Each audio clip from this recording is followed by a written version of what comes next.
নমস্কার বন্ধুরা, তোমাদের সবাইকে জানাচ্ছি অনেক অনেক ভালোবাসা। আমার দেশ বিদেশের সকল বন্ধু এবং ইউটিউব পরিবারের সকল দর্শকদেরকে জানাই মিনা কিচেন ব্লগে স্বাগত। তো বন্ধুরা, অন্যান্য দিনের মতো আজকেও তোমাদের কাছে আর একটা রেসিপি নিয়ে এসেছি। এটা হলো পিঠের রেসিপি। তো আজকে আমি তোমাদের কাছে একটা পিঠের রেসিপি শেয়ার করব, সেটা হলো গাজরের পাটিসাপটা। তো এই গাজরের পাটিসাপটা বানাতে কিভাবে আমি বানাবো তোমাদের কাছে শেয়ার করব। তো চলো বন্ধুরা, তোমরা প্রথম থেকে শেষ পর্যন্ত দেখো, আর আমার নতুন বন্ধুরা তোমরাও আমার পাশে থেকো। তাই দেখো বন্ধুরা, সবার আগে এখানে গাজর আছে, নারকেল আছে, খেজুরের গুড় আছে, এখানে এখানে আছে আতপ চালের গুঁড়ো, এখানে আছে ময়দা, এখানে আছে দুধ। আর দেখো তোমরা, আমি নারকেলটাকে কুড়িয়ে নিচ্ছি। নারকেলটা কুড়িয়ে নেওয়ার পরে এরপরে তোমরা দেখতে পারবে আমি গাজরগুলোকে কেটে কেটে এভাবে পিস করে আমি মিক্সারে গ্রাইন্ড করে নিলাম। এরপরে দেখো, গাজর বাটার মধ্যে আমি সমস্ত কিছু একে একে উপকরণ দিয়ে দিচ্ছি। উপকরণ দেওয়ার পর আমি ভালো করে মিশিয়ে নিলাম। এই দেখো, যেগুলো তোমরা দেখতে পেয়েছিলে আগে, যেসব উপকরণগুলো ছিল, ময়দা, আতপ চালের গুঁড়ো, লবণ, এইসব দিয়ে আমি ভালো করে একটা ব্যাটার তৈরি করে নিলাম। এবার ব্যাটারটাকে আমি কিন্তু প্রায় 30 মিনিট ধরে রেস্টে রেখে দিলাম। রাখার পর এই দেখো, এখানে আমি নারকেল কোড়া আর খেজুরের গুড় দিয়ে একটা ভালো করে একটা পুর তৈরি করে নিচ্ছি। এই দেখো বন্ধুরা,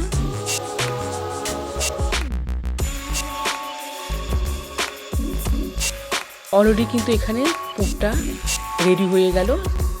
এর থেকে বেশি আর আমি এটাকে আর জাল দেবো না। তো এবারে পুরটাও আমার রেডি হয়ে গেল। আর দেখো বন্ধুরা, এখানে যে ব্যাটারটা আমি তৈরি করেছিলাম, এই ব্যাটারটাও রেডি। এরপরে দেখো,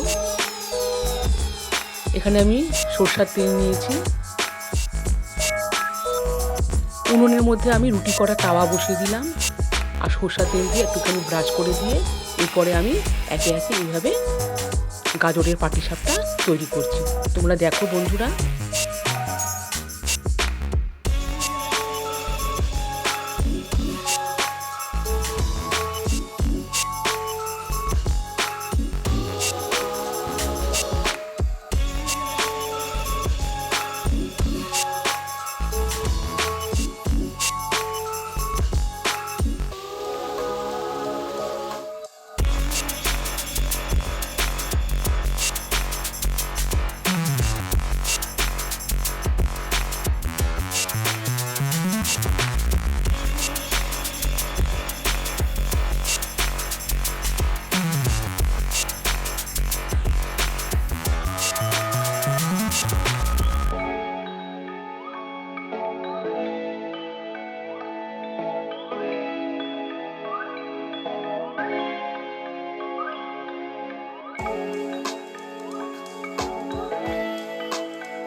তো বন্ধুরা, এই দেখো একটা একটা করে গাজরের পাটিসাপটা করলাম, তোমরা দেখতেই পেলে।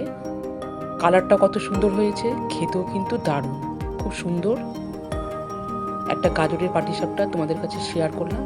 এবার তোমাদেরকে বলতে হবে এই রেসিপিটা কেমন লাগলো। তোমরা অবশ্যই কমেন্ট করে জানাবে কিন্তু, এবং সাবস্ক্রাইব করতে কিন্তু ভুলে যেও না।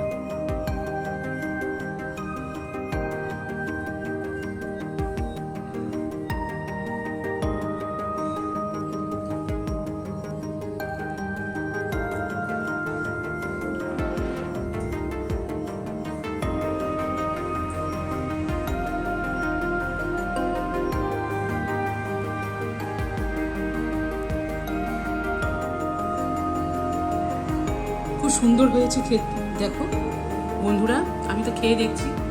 আর তোমরা যদি গাজরের এই পাটিসাপটা যদি না খেয়ে থাকো তাহলে অবশ্যই